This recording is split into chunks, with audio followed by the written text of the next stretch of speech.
வங்கதேசத்தில் வன்முறை மற்றும் ஆட்சி மாற்றம் ஏற்பட்டுள்ள நிலையில் மேற்கு வங்க எல்லையில் பாதுகாப்பு பணியில் ஈடுபடுவதற்காக எல்லை பாதுகாப்பு படை வீரர்கள் கரூர் வழியாக பயணம் மேற்கொண்டுள்ளனர். இது தொடர்பான கூடுதல் தகவல்களை நமது செய்தியாளர் கிருஷ்ணமூர்த்தி வழங்க கேட்கலாம். வணக்கம் கிருஷ்ணமூர்த்தி, இணைப்பில் இருக்கீங்க, உங்களுடைய தகவல்களை பதிவு பண்ணுங்க. நிச்சயமாக வங்கதேசத்தில் பெரும் கலவரம் மூண்டு அந்நாட்டு அதிபர் நாட்டை விட்டு வெளியேறியுள்ள நிலையில் இரு நாட்டு எல்லைகள் பதற்றமான சூழ்நிலை நிலவி வருகிறது.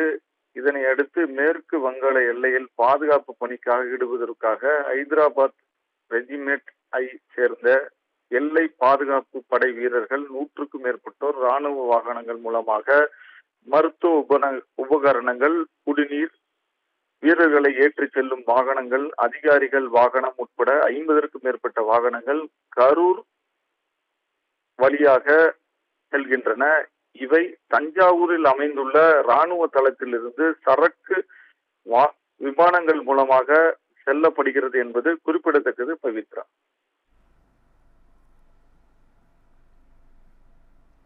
உங்களுடைய தகவல்களுக்கு நன்றி கிருஷ்ணமூர்த்தி.